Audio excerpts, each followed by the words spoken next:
to this esteemed event centered on the theme Agriculture and Food. Agriculture and food are the cornerstone of human civilization, encompassing the cultivation of crops, rearing of livestock, and ensuring food security for all. They shape not only our economy and livelihood, but also the foundation of our sustenance and well-being. With the growing global population and changing climatic condition, the significance of sustainable agricultural practices and innovative food system has never been greater. Before we proceed with the introduction of our esteemed panelists, I would like to invite our respected moderator, Ms. Namrata Sahoo, to kindly come to the stage.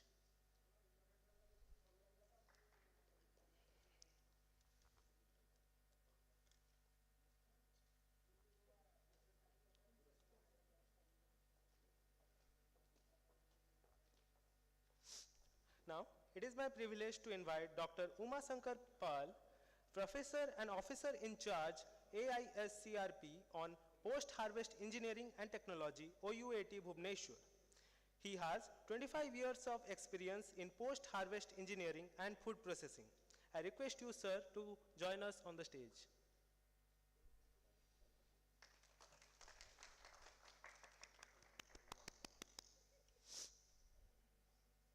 Next, I am honored to invite Mr. Ravi Mahapatra, Senior Vice President at Mayfair Hotels, with a distinct career spanning over 3 decades in hospitality and management, to the stage. Sir, please.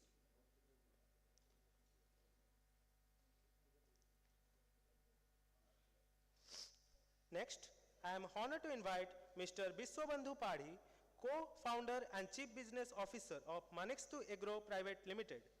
He brought exceptional expertise in product management and strategic development. Sir, please, I request you to join us on the stage.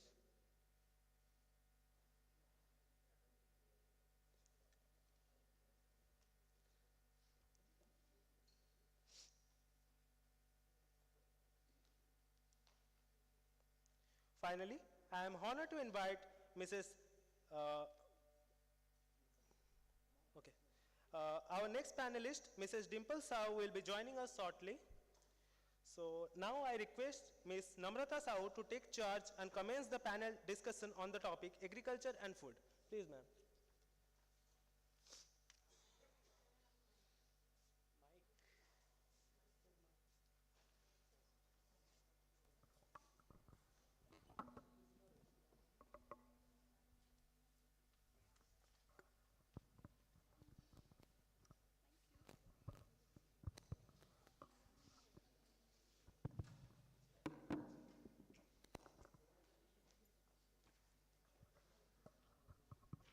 Good morning, one and all the dignitaries off the dais, on the dais.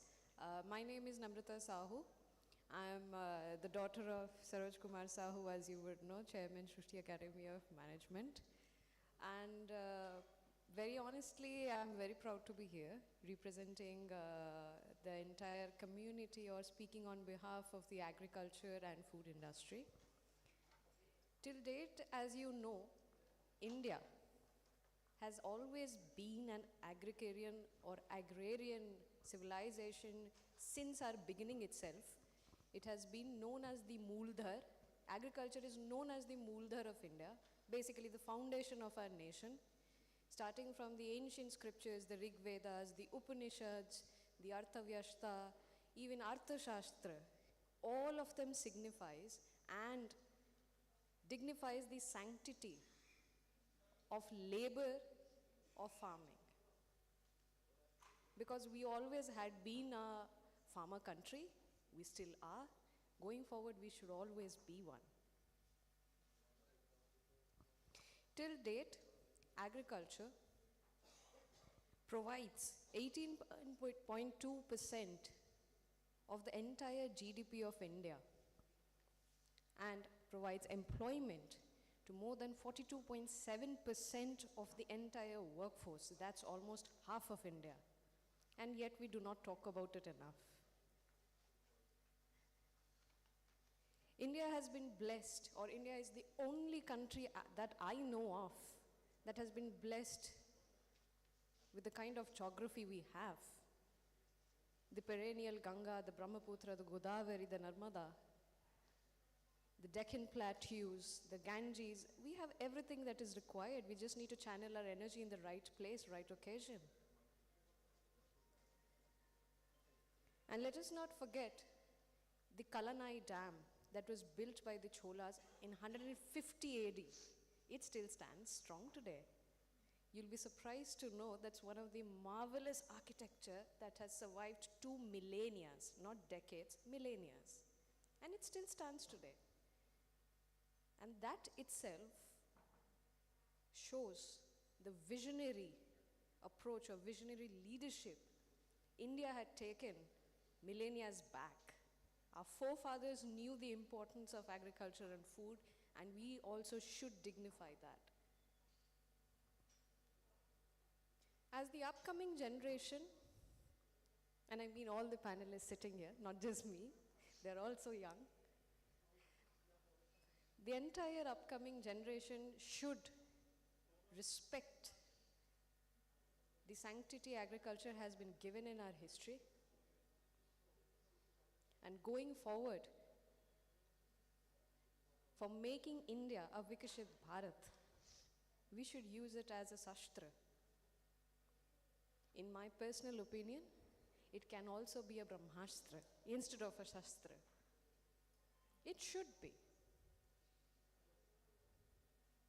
And because we are talking on that, I really, and it's genuinely, it's not talked about enough. India is not respected as an agricultural country. We don't respect the labor. We do not respect the amount of work that is required, that goes into agriculture.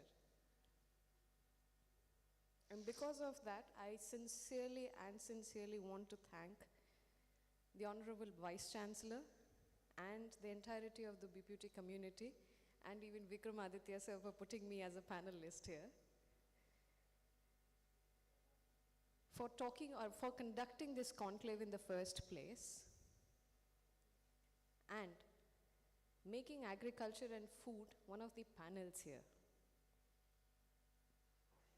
Honorable Vice Chancellor, while doing this, you have not only demonstrated just intent, but you have shown a milestone ahead, your visionary leadership, which should create sustainable and actual tangible actions towards a topic that is very relevant and that should be talked about in India, that is sustainable architecture. Given that we have a lot of climate concerns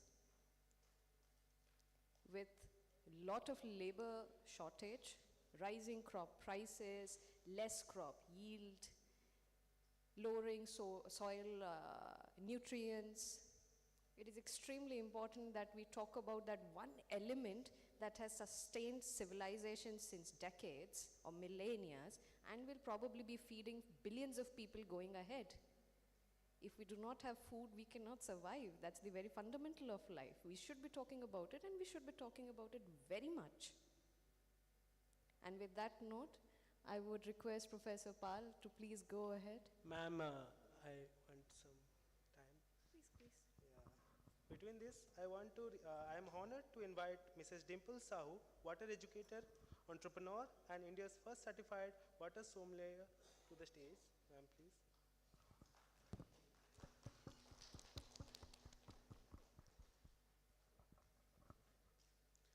You can now continue. Thank you, ma'am. Mr. Pal, please go ahead. Would you like to please tell us what are the sustainable practices that agriculture has been having right now, and what India should be doing, or what our academia should be doing to make sure that we have a skilled man force going ahead?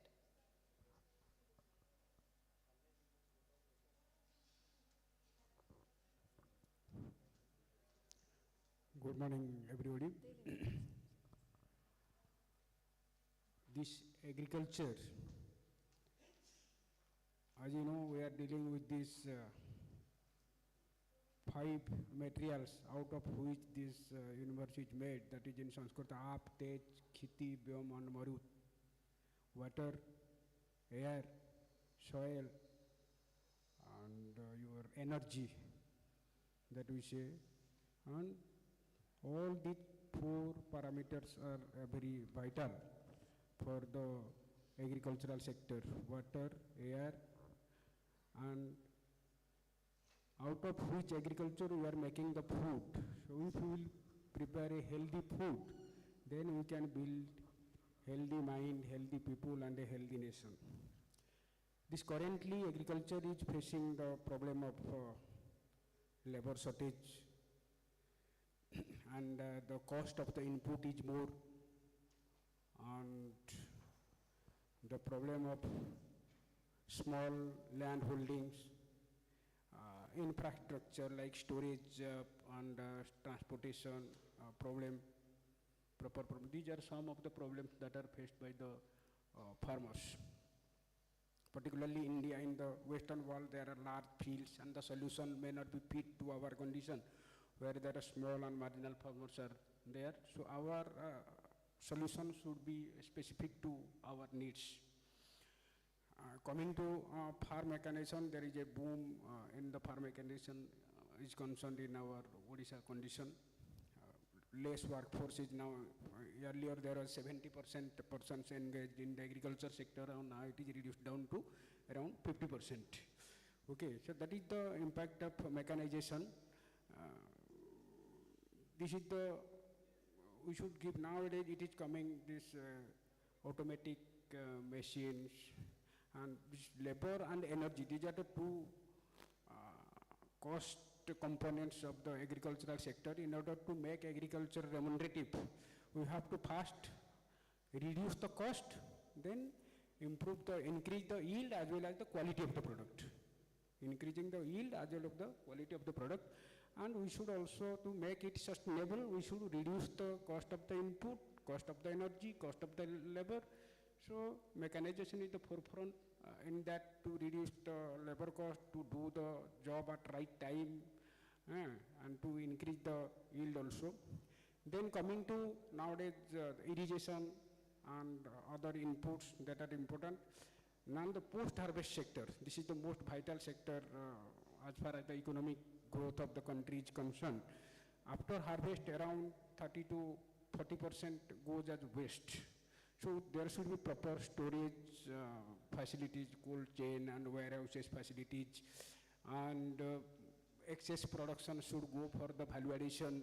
There should be value additions at the primary processing activity at the farmer's level, and there should be industry and farmer linkage, so that the farmer can directly sell those quality produce to the industry as per the need of the industry, so that the farmers can be benefited out of that. Nowadays this technology is coming, digital technology is coming, artificial intelligence, machine learning. So these are the some recent technologies are coming that can be directly applied to the field, so as to reduce the time, reduce the energy, and to improve the production and the economic. So now we are considering about the economic at one front, and keeping the environment that is sustainable. Both are important, economy as well as environment. We should have a balance between the two. Thank you. Can I next invite the dynamic Ravi sir to share his experience and introduce himself? Sir, you look very deceiving for your age. You look very deceiving for your age. Namaskar, Honorable Vice Chancellor, sir, and the audience.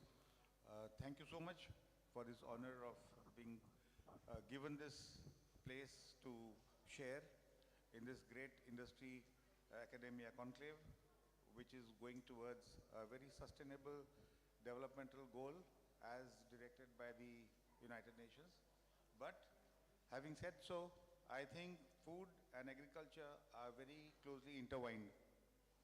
Food, of course, we all know, is basically comprising of staple and processed food, and now sustainable foods.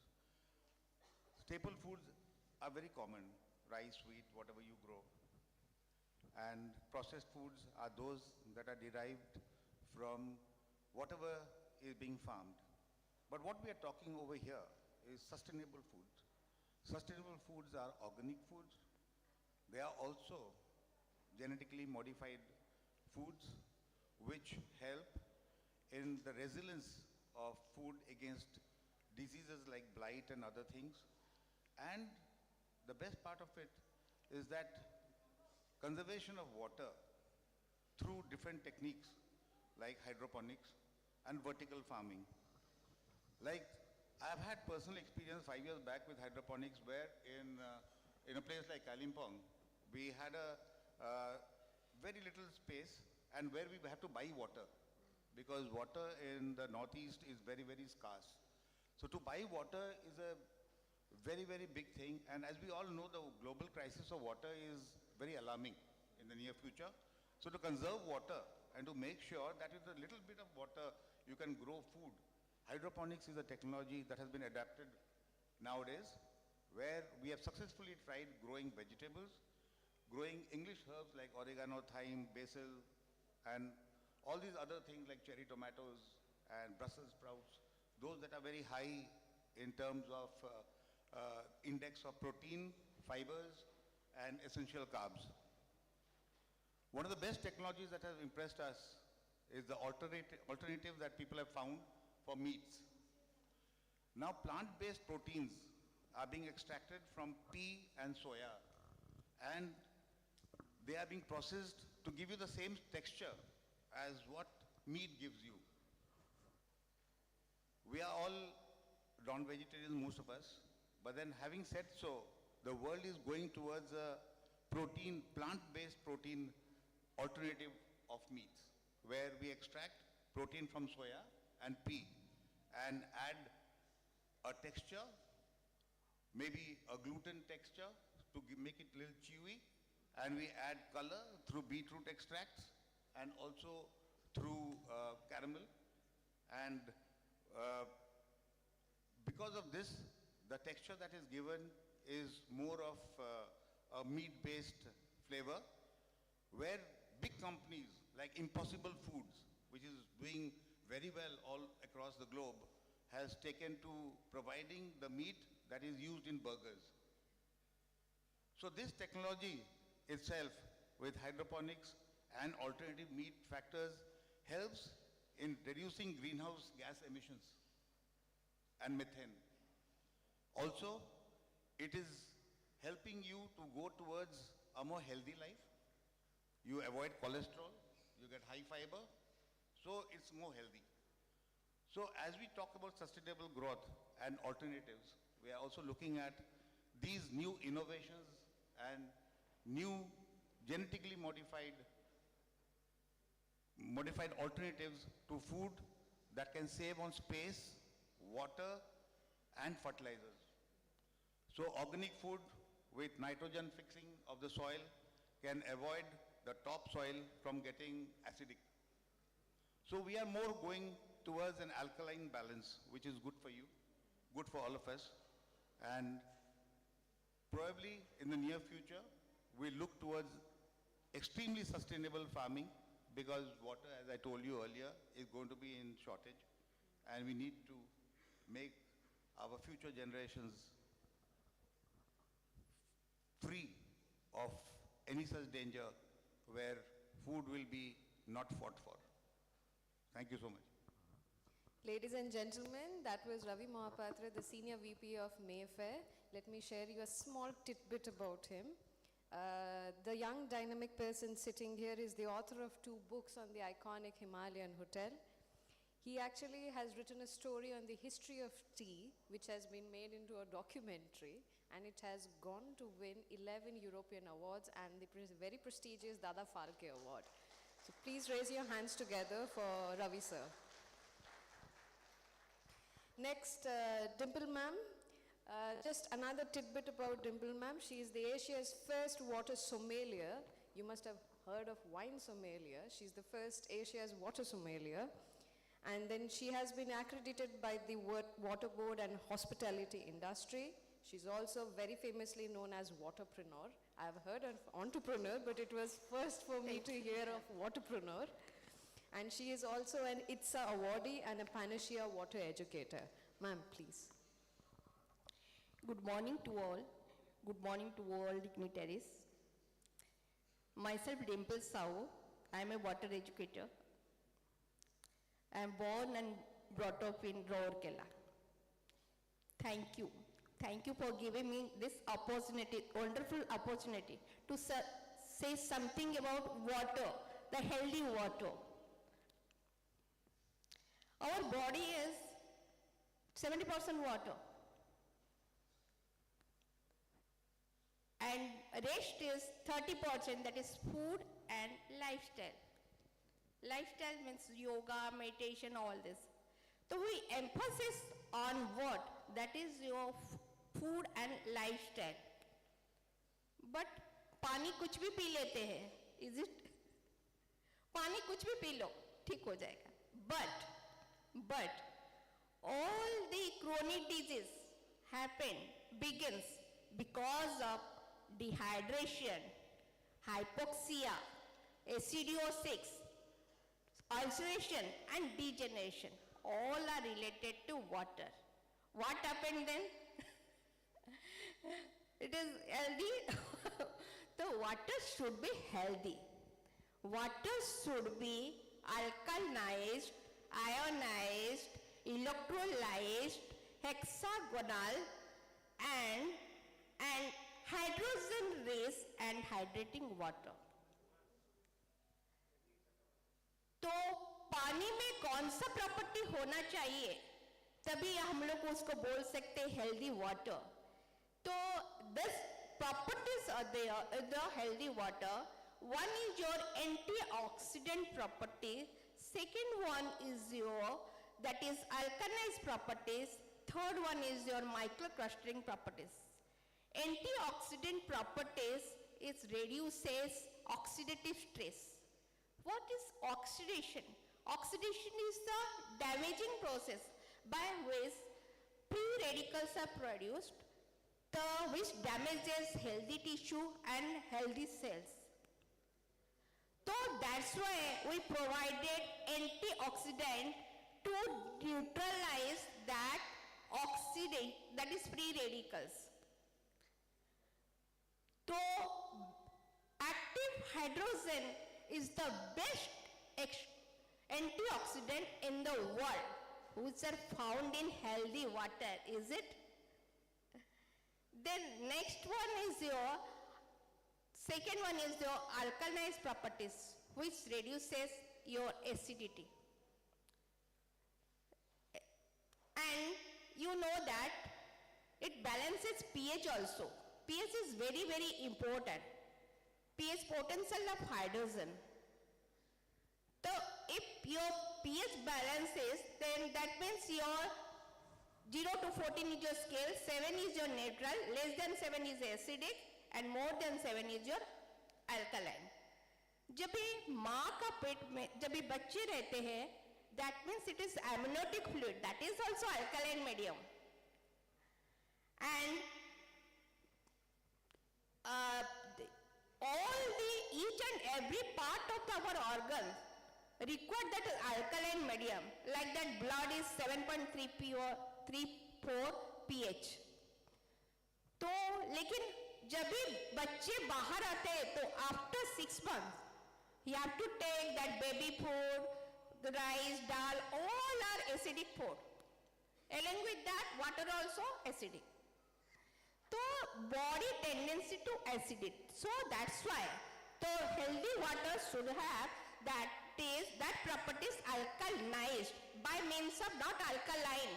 Alkaline is something, alkalinized is it is the electrolysis process by which one is cathode and it is the anode, whereas the water is separated in this form, that is in the cathode, that is alkaline water is produced, another is acid water is produced, depending on our pH. So the water should be alkalized, that is electrolysis process. And third one is the microclustering properties. It is the mind-blowing properties because हम लोग जो पानी पीते हैं, चाहे aquaguard and another जो बिस्लरी, कौन से भी पानी पीते हैं, उसमें 20% absorb होता है, 80% flush out होता है, because of its molecular structure. Because it's made up of 15 to 20 molecules. It cannot be penetrated throughout the cells because of its structure that is not a hexagonal structure, because our cell structure is hexagonal. So it cannot be retain only 20% absorb, but in the healthy water, that is the microclustering properties, it's made up of 5 to 6 molecules, which it is a hexagonal structure, it is easily penetrated throughout the cells. और each and every cell का अंदर जाने के बाद उसमें जो toxic है वो भी निकल जाता है. So as a detoxification takes place, so healthy water should be, that is super hydration and your antioxidant, that is detoxification. And so many types of pH is there, pH of water is there. The alkaline water, that is 8.5, 9, 9.5 water should be the drinking and cooking water, healthy water. And 7 is the neutral water, so you can take medicine in 7 pH water. And another is your beauty water, that is 5.5 and 6. That is pH. So it all the skin diseases are reduced by using this, can be a cure by using this, that is beauty water. Another is 2.5 water, it is also a pH, 2.5 pH water. It is, आपको sanitiser का जरूरत नहीं है, तो you can spray on bed, sofa and all this. You can floor clean भी कर सकते हैं, 2.5 water. Another is the 11.5 strong alkaline water. जब भी हम लोग चावल, राइस, दाल, जो भी वेजिटेबल फ्रूट्स जब धोते हैं, उसमें से खाली पानी निकलता है, पेस्टिसाइड नहीं निकलता है. You can wash by using this water, the pesticide can be removed. So these are all types of, this is education is there, education, technology and service. We provide 3. That is education part, and another is your technology part and service part. Though I am from Raurkela, तो मैं राउरकेला के बारे में कुछ बताना चाहती हूँ. Thank you, gratitude, to giving us the wonderful opportunity to try and contribute in making our Raurkela city a role model for creating healthy, wealthy women and children, especially along with their families, through drinking water literacy program, wellness with dehydrated, restructure hydrogen-rich drinking water. आप लोग मेरा साथ देंगे?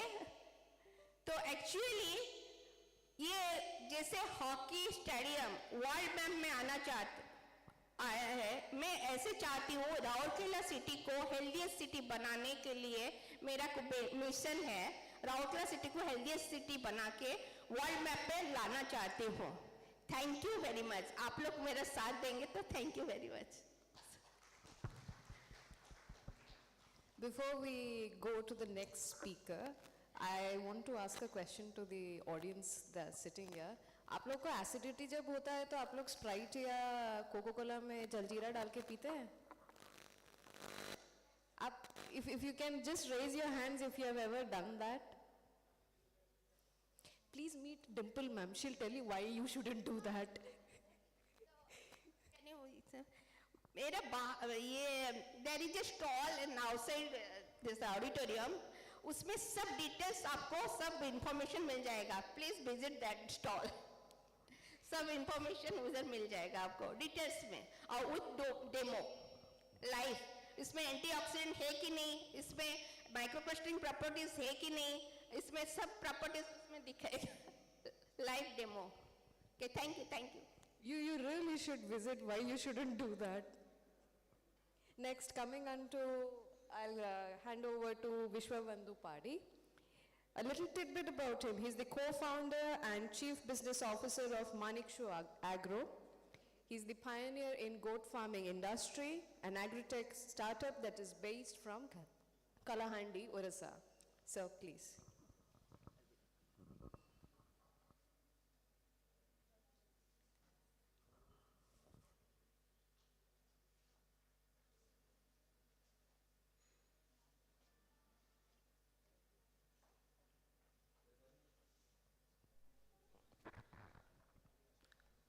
Good morning, everyone.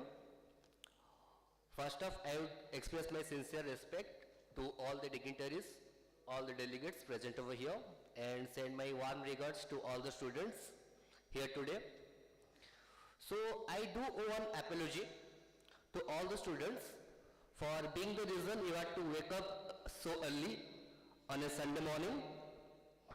And I truly hope this panel discussion add some insights and learnings that will give you one reason for this early start today and give you a deeper understanding of real life issues. So I am Biswabandhu Padhi, the co-founder and chief business officer at ManikstuAgro, that is an Odisha-based agri-tech startup that is focused on adding value to the entire value chain of goat farming. So with this, I will start with a brief about our company. So I will request the technical team to start with the PPT.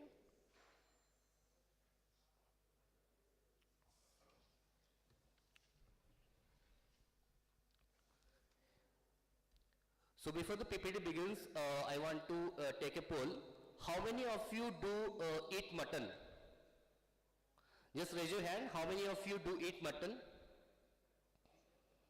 Okay, so I see around 40% of the audience do consume mutton.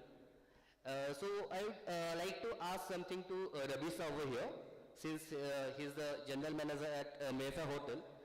Sir, do you find people comfortable to eat mutton at any place, be it any restaurant, any dhaba?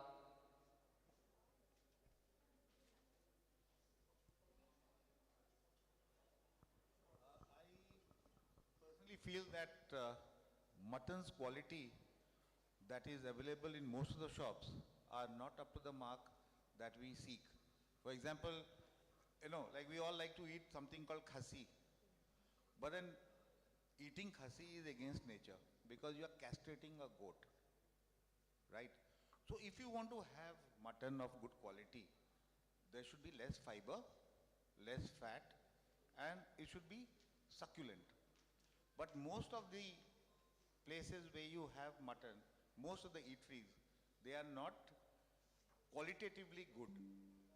Either they are of old goats or they are, not of the quality that you aspire, or you don't get the flavor or the texture.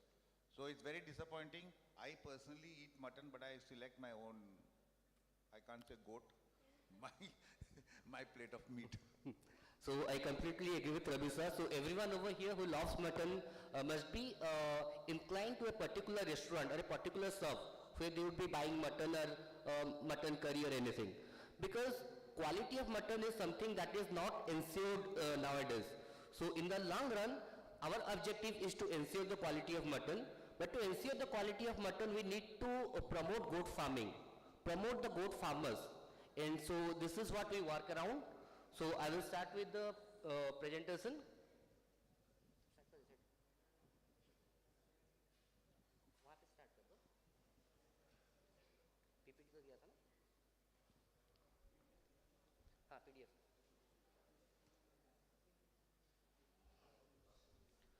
So I guess there is some technical error. Meanwhile, I will just brief something. So here you have students from across 10 to 12 colleges, I guess from in and around Raulkela. So to give you a brief about BPUT, since the students are present over here, you must be knowing this. Your BPUT started in 2002, was established in 2002 by Government of Odisha, and currently has affiliated around 137 colleges and around 1 lakh students graduate every year. But what do we do after the graduation? Like what the students are up to after graduation? Like if you see the current market scenario, in last 2 years, only hardly 30 to 40% students have been placed. So there is a scarcity of job in the market. So if you are studying somewhere, like if you are doing a course, a particular course, the prime objective shouldn't be about getting a placement, doing a job. It also should be about starting an enterprise of yourself, starting something of your own. So I would request all the students over here to start something of their own, to think something. Now you are in college, you are in second year, third year, you can group up with for few bodies of your class and start something. Maybe a small business, any idea, be it a service based or product based. Do start something in college. If it works out by your college time ends, well and good. If it doesn't, then go for the job as you are already planning for it right now.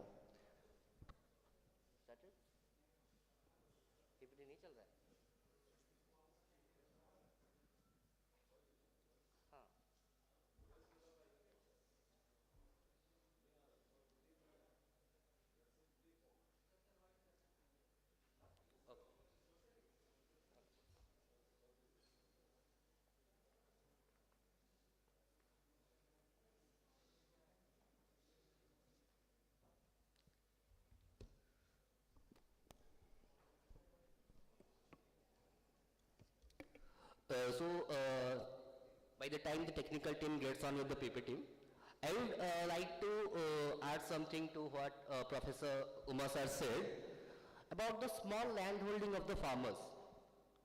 So if we see about agriculture in India, the successful farmers of India are mostly based out of Punjab, Haryana, but we don't see successful farming in Odisha. Like the farmers are successful, the yield are good, but the farmers are not yet successful. The farmers have not yet developed. The main reason for this is land holding. As Professor sir rightly mentioned, the land holding of the farmers is very less in Odisha. So that is why the farmers also need some additional income along with the farming. So the goat farming or cattle farming is one of the things that a farmer can do in addition to the farming. So if we talk about dairy or cattle, it's a full-time job.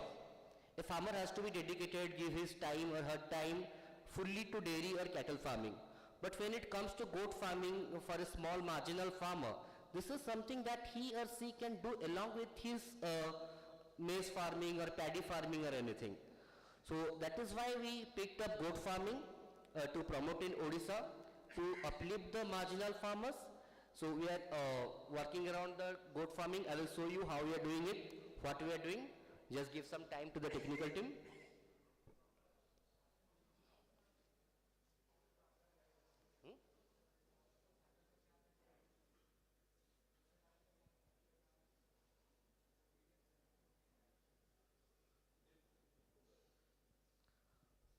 Okay.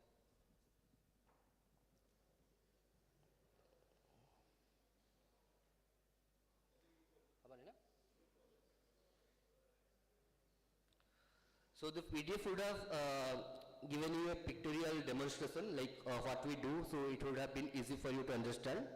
So let me start without the PPT. So I will start with a story of a marginal farmer called Junga, who is based out of Kalahandi. So Junga is a small marginal farmer who is around 48 years old. So she has a daughter and a husband who works as a migrant labor in Mumbai. And both, her daughter is around 12 years old. Both she and her daughter used to go for daily laborer work to meet the expenses, and their income was around 60,000 rupees per year. You would imagine it was 60,000 rupees per year. So after our intervention, what happened? The Junga started keeping goats. Her daughter also went to school and went for higher studies, and her annual income rose to 1.5 lakhs from 60,000, and that was all possible with no extra effort. So the PPT has started working.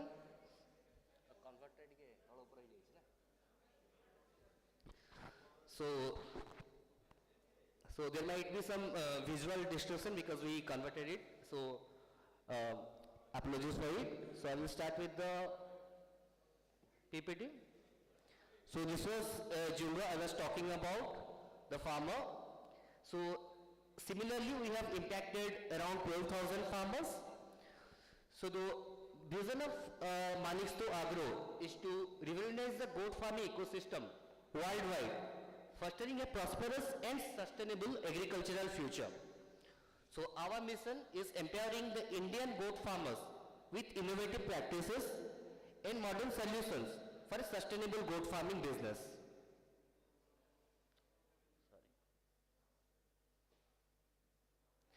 So you can see the market size of goat farming. Though goat farming is considered to be a small business, this is the market size you can see over here.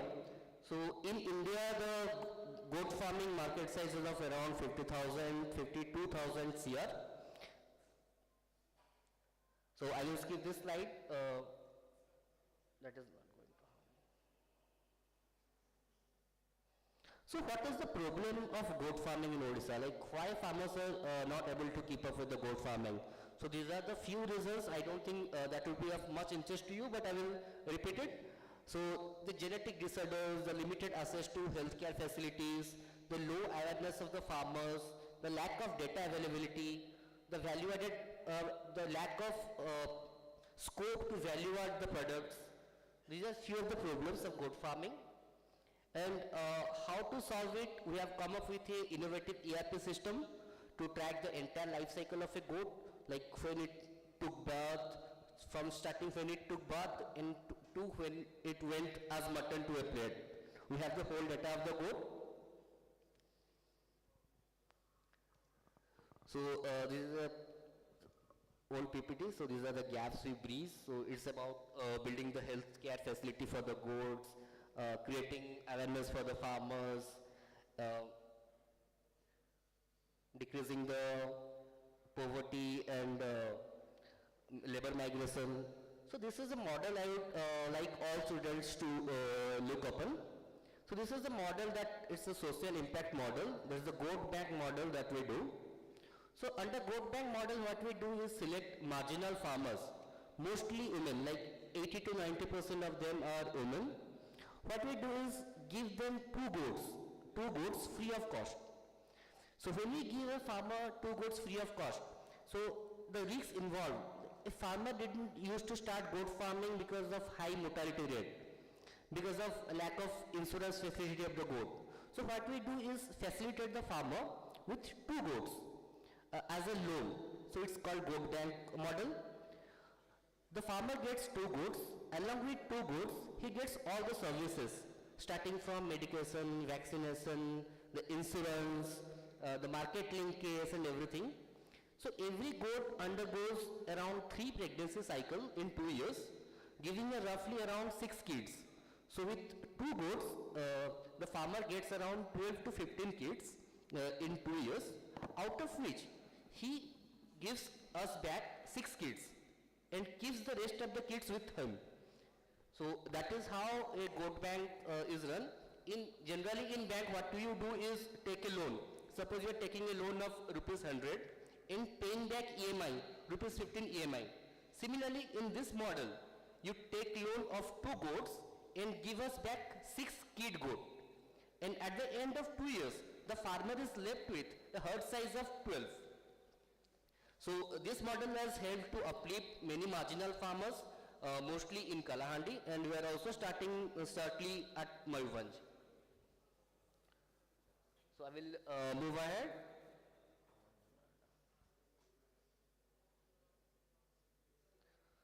So this is the value chain where we are serving. So starting from goat trading to tagging of the goats, livestock insurance, medication, treatment, training and awareness, market linkage. These are the services. This is the entire value chain we are serving. So these are the products that we have. We have many products that is for goats and from goats. So for goats we have Ayurvedic medicines, we have their feed, the fodder, and from goats. I would like to say, have you heard about the benefits of goat milk? Goat milk, yeah. You know about camel milk for its high heat properties. Similarly, goat milk also is widely known for its medical benefits. When you suffer from dengue is a major issue in India. When you suffer from dengue, the doctor recommends goat milk. You won't believe, lastly when there was a dengue spread in Delhi, the goat milk was sold for around 7,000 rupees per liter. When the farmers over here, they don't even use the goat milk. They simply waste it. So we have come up with, since milk has a very less sell value, so we have come up with goat ghee, and we are also coming up with goat milk powder. We have our own goat milk soap that we have for the customers.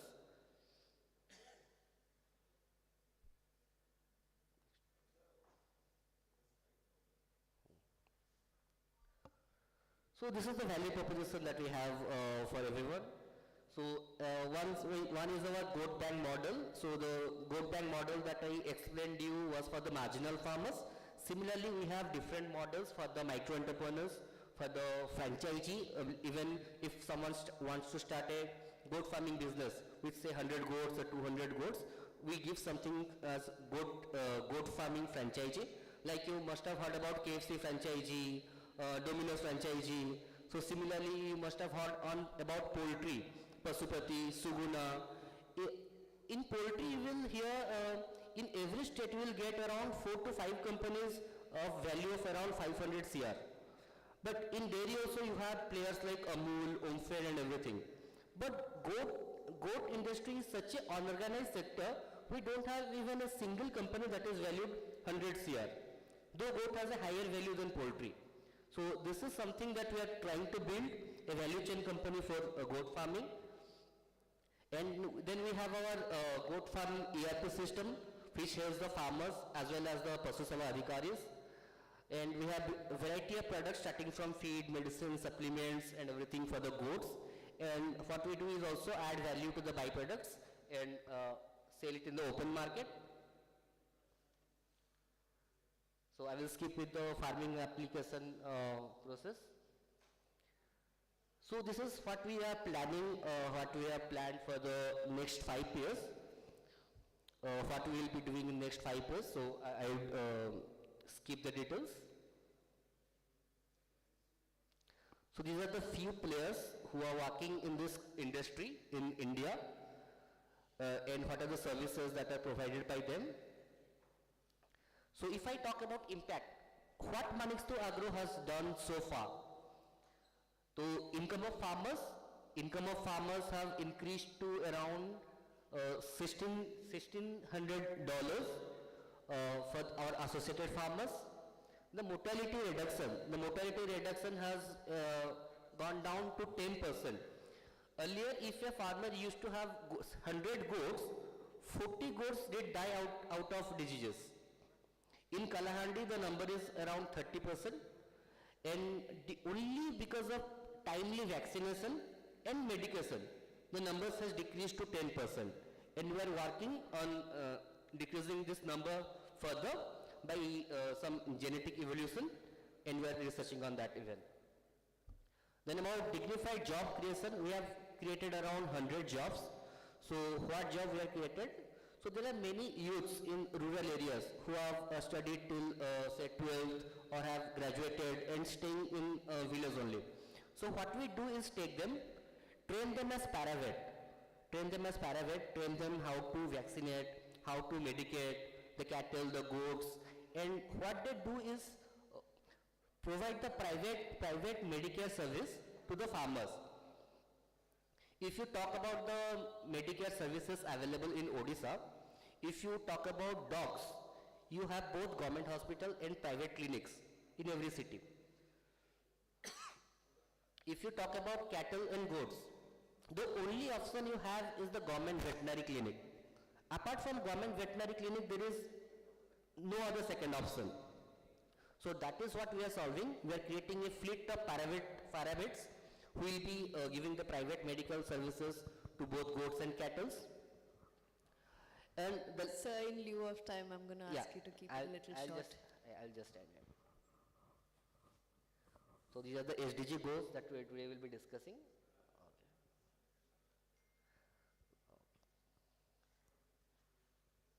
Thank you. You guys can scan and connect over Insta, Facebook or LinkedIn if you wish.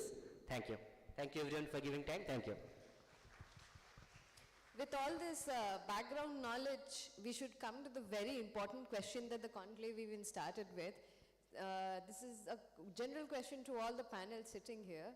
What do you think we youngsters or the workforce, the upcoming workforce, skills, basically what are the skills that are required by us to start learning so that we can become a skilled workforce in the next 5 years down the lane and meet the requirement India will require to become the Vikshit Bharat and also to meet the outside abroad challenges and necessities that even I think that we can cater to. What do you think are the skills? I'll say that what is most important in this is that academics has to be relevant to skill development. Like merely learning by rote and that won't happen. Learning by application are two best. different things. I think our education system is steeped in such a way that in our formative years in school, we are only learning by rote, not by application. That is why if you are in an ICSE system or something like that, you are doing geography, history, Hindi, Odia, English, all kinds of subjects. But if you compare yourself to what syllabus is followed in ICGSE or international baccalaureate or international curriculums, they can pursue physics and they can also pursue music together. So you are actually honing your own skills in a particular direction. So my advice to people who are here should be to understand the need of the future, to the students who are here, to understand that industry would identify the skills and the education that they are doing by making sure that their employment potential is generated to such an extent that they'll be very well utilized. I mean, if somebody reads, I don't have to say anything about history or geography, but then what is more relevant is how to apply it to industry. For example, statistics. We all know now data analytics is a great thing. We have data scientists, we have data analytics, we have AI. We are talking of all these subjects, but what is essence in this is data, where statistics would play a lot of role, including your forecasting and predicting IPL turnovers or IPL results, or even in the hockey league.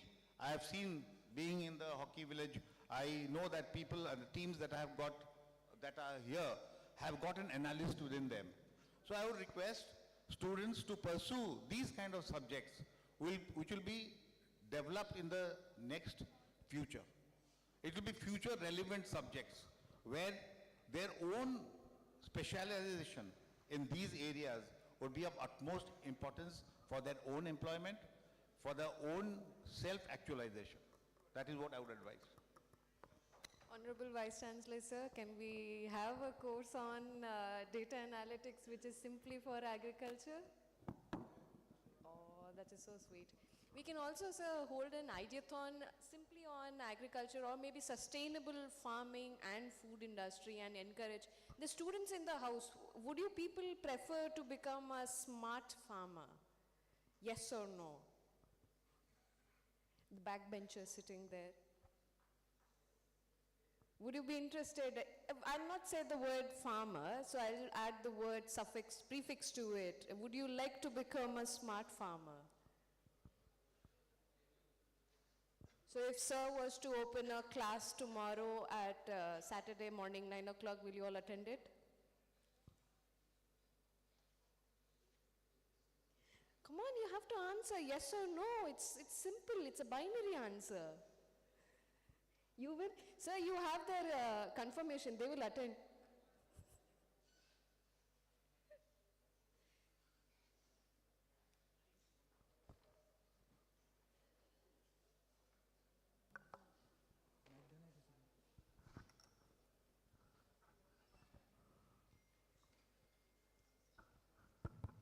I appreciate the idea of Mr. Ravi Mahapatra, who mentioned about not learning by rote, but learning by applications. In this national education policy, there are a lot of changes in the education scenario, right? Throughout country, we try to implement national education policy. Like last year, we had a conclave. We brought industries. We try to keep more industry-relevant courses. But what is important is, teaching learning process is very important. If you talk about learning by applications, one is curriculum, another is teaching learning process, third one is assessment, then again feedback. If you develop very good curriculum, that's fine, but what is our teaching learning process? In what mechanism and what strategies we are adopting in the teaching learning process? Whether it is teaching or applications in the industries, or simply remembering and putting it in the answer scripts. Okay? So we talk about taking the students into a lower thinking to higher thinking. Like Bloom's taxonomy, remembering, understanding, analyzing, applying, creating, and evaluation. When we develop question paper, I spoke about assessment. When we ask questions to the students, whether we ask in the applications level or analysis level or creations, evaluations is important. See, it's a process. Sometimes we could see that the curriculum which we have developed here in India, I'm talking about Odisha, India, everywhere. Curriculum is very good, but I could see in many countries, they teach in outcome based, like whether after learning a programs or some code, simple one subjects, what is the outcome of that? Practical, they should do the practicals. I was attending a lecture long back, 20 years back. It's a program there in Mysore, Info City, Mysore. Training program, IUCEE, I do not know how many of you are aware of it. There, if they explain something, immediately it has to be implemented in the practicals. Learn and implement it. So that is important for the country. We program like this definitely will help the students, the faculties, and the universities to develop and to give a feeling of applying to the industries. That's what this program meant for. Okay, I'm sure with this kind of scenario, the students and faculty members will be motivated, and the teaching learning process will change. So we will have true sense of outcome-based education, okay, which is the essence of national education policy. Thank you so much, sir, for your wisdom.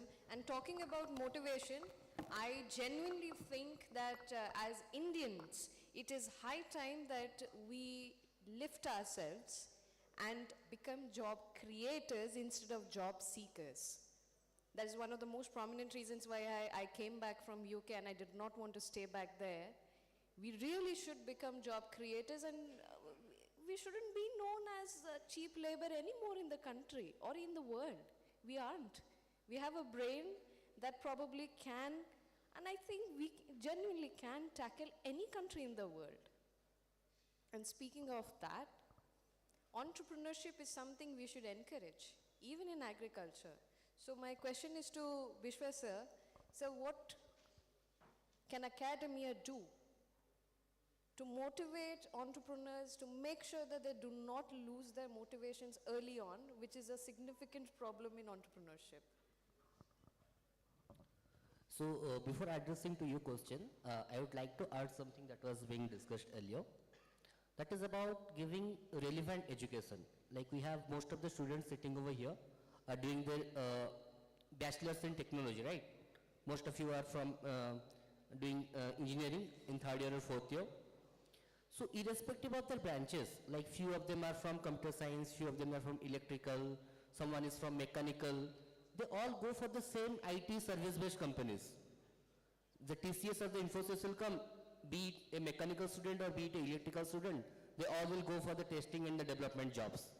So how the education that you guys are pursuing is being relevant in the real market? So what we need today is relevant education.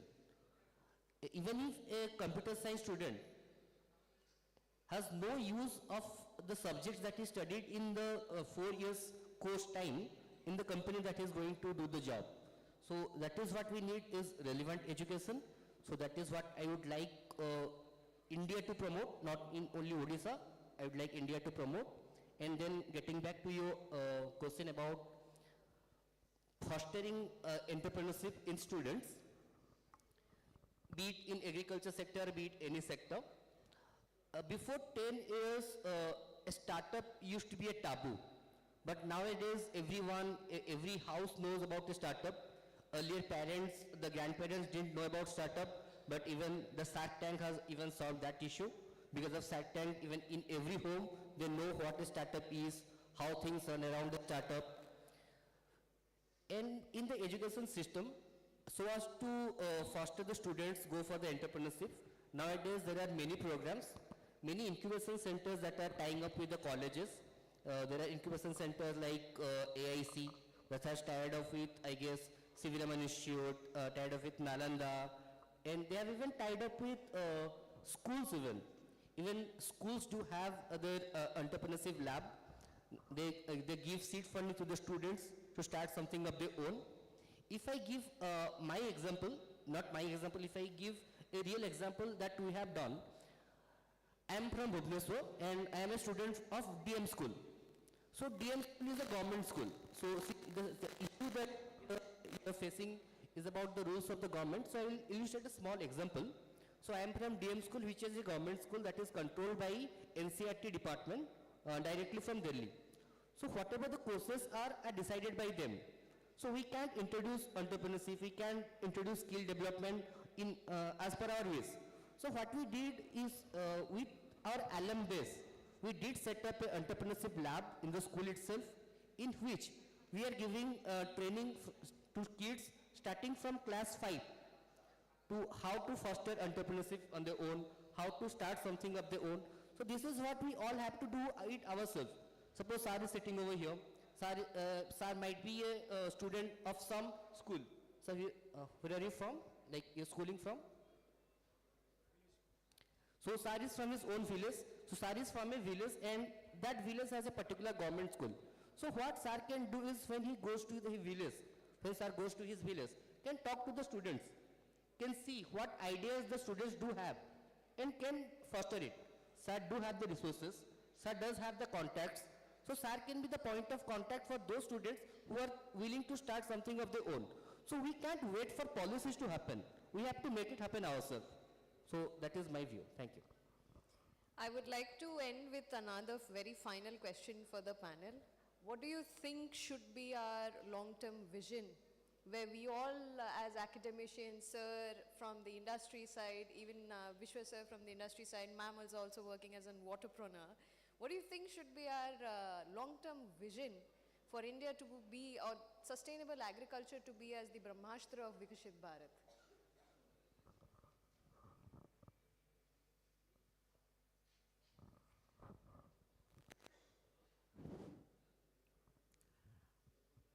As far as our education system is going on, so what happens, our students are very thorough in suppose any theoretical matter, but being an electrical engineer, he may be scared of when handling a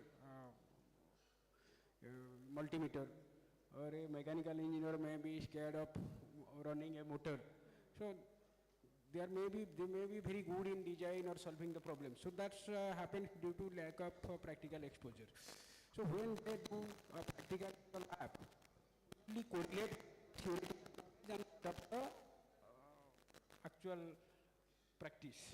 And when it will be linked to the industry, they can actually validate the knowledge of the theoretical or whatever the practices they have done in the laboratory, they can validate in the industry. The Honorable Vice Chancellor sir told that national education policy in the first year, it is basically to build the skill of the student. So they have to be attached to an industry for 1 month or something, so that they can build the basic skill to suppose operate a machine or something. So they should not be depend on a mechanic to start a motor or something. So if mechanic is not there, they can be able to do the same thing on their own. So this basic skill was lacking, and this was being taken care in our national education policy.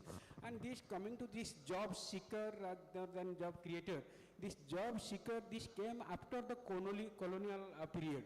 Earlier, before the colonial period, there was no concept of job seeking. Everybody was self-sufficient, everybody was having the entrepreneur quality, or they are doing their parental job or something. It came after the colonial period, and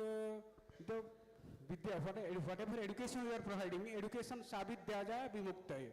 Education should be that जो आपको मुक्ति करिवा आपनको. That means you will be independent. When you will be independent, that means if you are having the certain potential, education is to build your potential, build your confidence. If after education you say that I am confident to earn something, I am confident to for my own income, to generate my own income, and then you can be independent, and one independent person can go for the entrepreneurship. Okay, so this education is to go for this entrepreneurship in this area. Coming to agriculture, nowadays this entrepreneurship quality is going on. We are dealing with many self-help groups, farmer producer companies, as well as entrepreneurs are also coming up to us for establishment of agro servicing center. Suppose some companies selling a machine to a farmers, and after some time they may be they don't know how the repair, maintenance or obstruction. There's some sort of skill should be provided to the farmers or entrepreneurs, so that they can be confident in handling their own machines or something.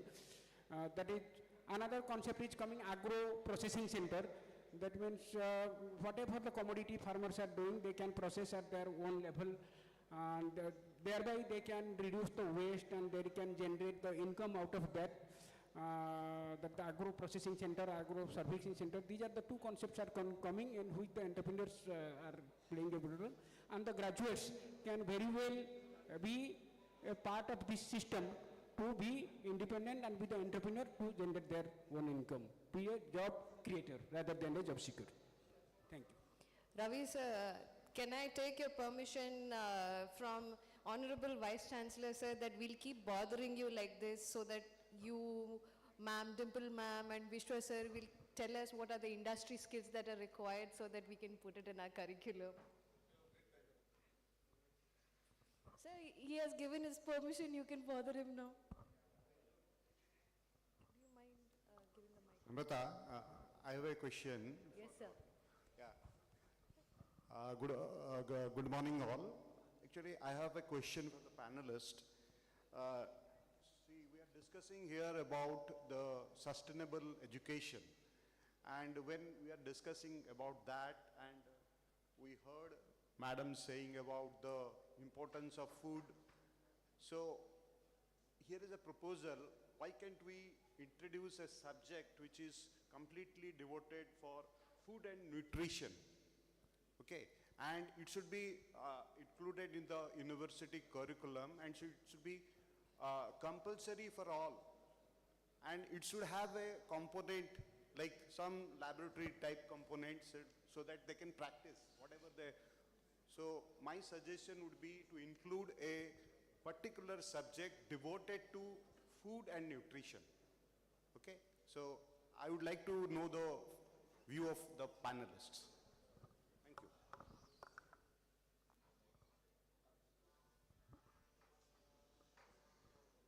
It's a very pertinent observation you have said. But having said so, I think your take on the food and nutrition subject has to be a very practical. There are three things that you can do. One is hydroponics, One is aquaponics, hydroponics. Hydroponics.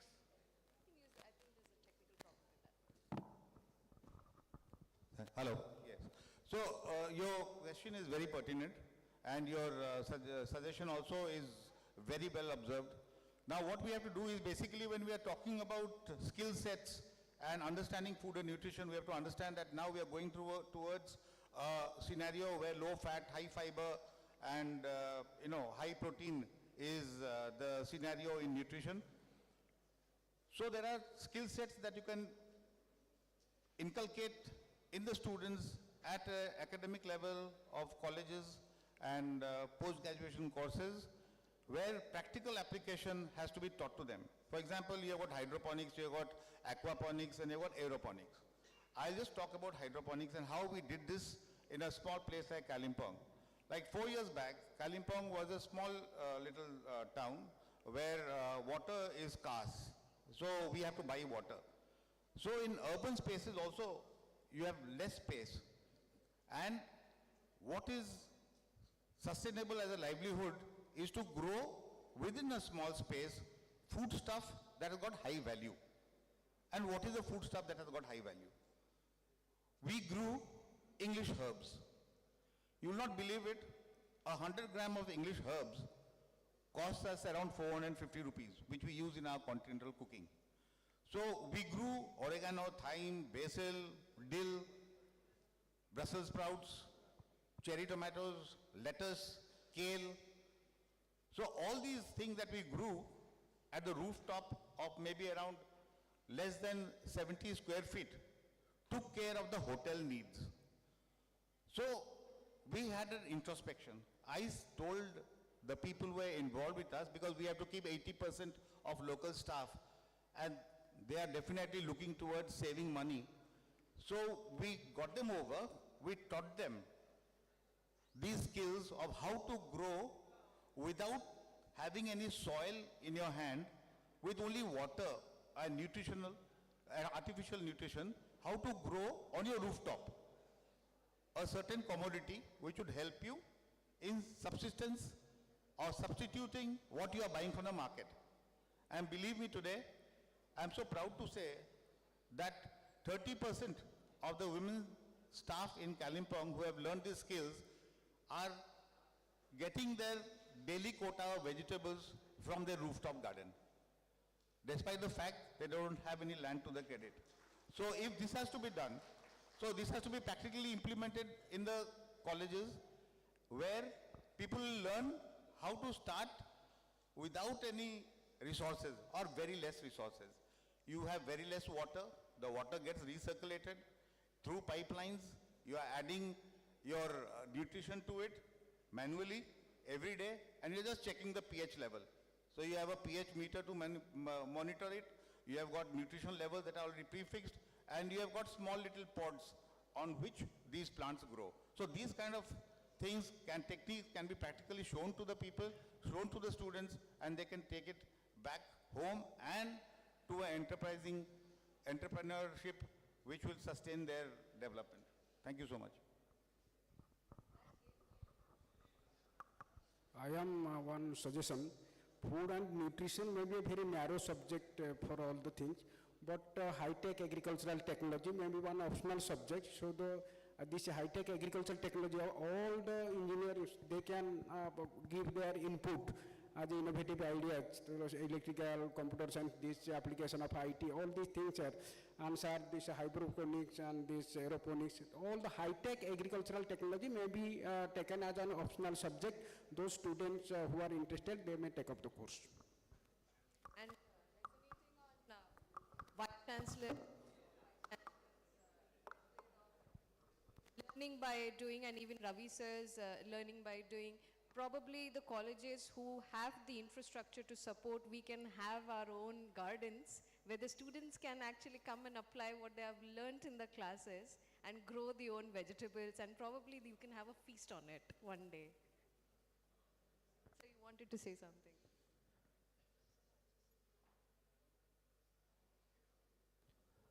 So I will agree with Sir and Ravi sir what they said.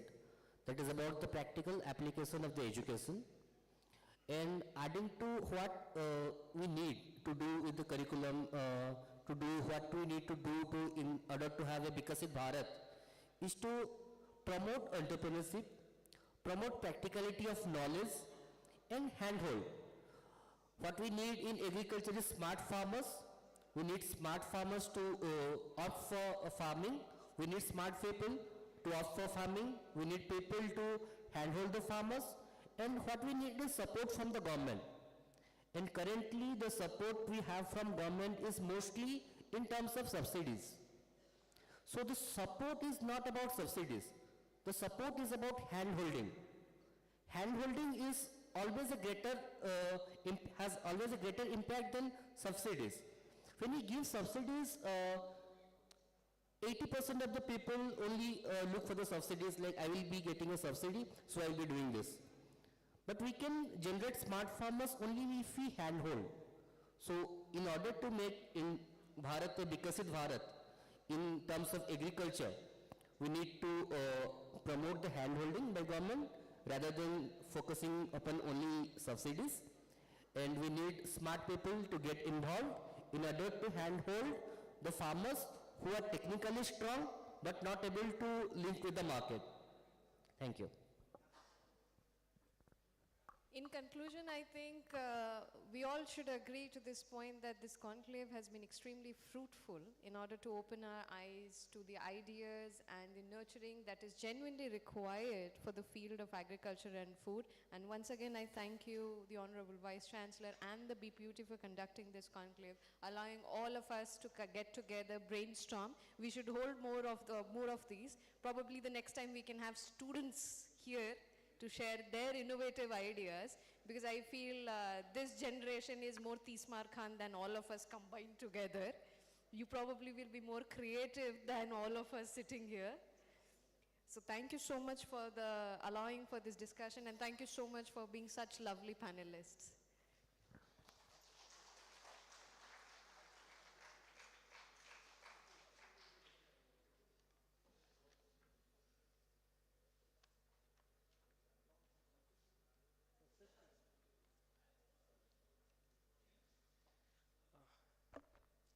Thank you to all our panelists and our moderator for such an insightful discussion.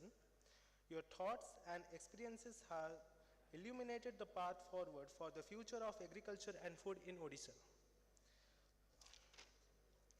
As we step forward in the next segment, I kindly request you all to have a look on the success story through a video.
In between, let's move to the felicitation ceremony. I would like to invite Honorable Vice Chancellor, Professor Amey Kumar Rathas Sir, to felicitate Dr. Uma Shankar Pearl, Professor and Officer in Charge, AICRP on Post-Harvest Engineering and Technology, OUAT Bhubaneswar.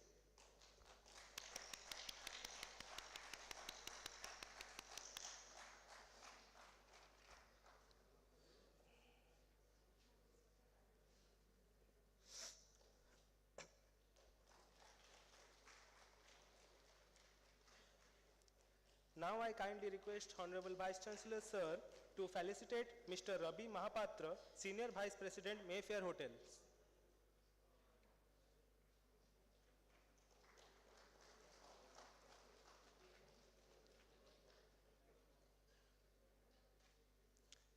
Now I request Honorable Vice Chancellor Sir to felicitate Mr. Biswabandhu Padhi, co-founder, ManikstuAgro Private Limited.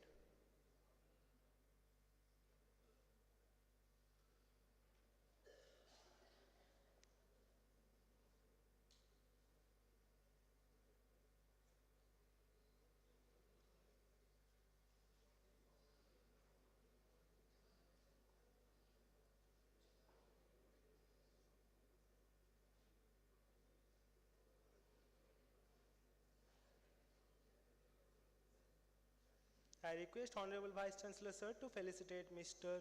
Biswabandhu Padhi, co-founder, ManikstuAgro Private Limited.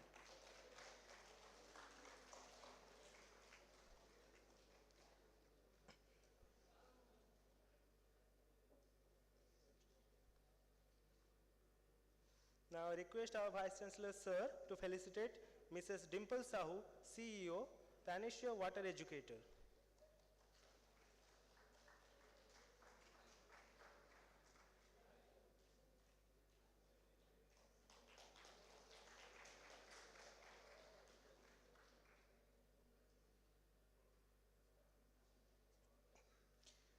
Finally, I request our Honorable Vice Chancellor Sir to felicitate our moderator of this session, Miss Namrata Sahoo.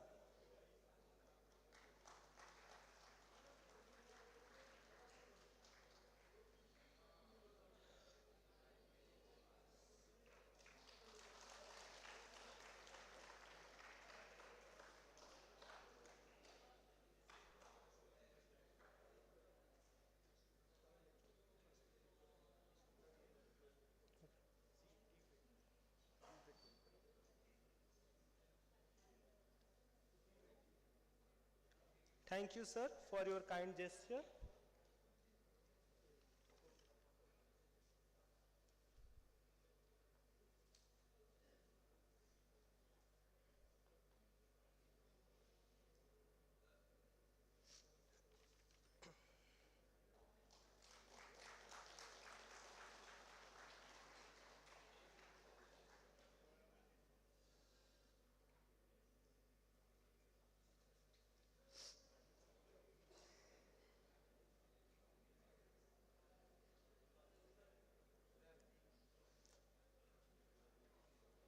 I request all the panelists and the moderator to proceed downstairs, and we are having a tea break and start the next session shortly. Thank you all and have a nice day.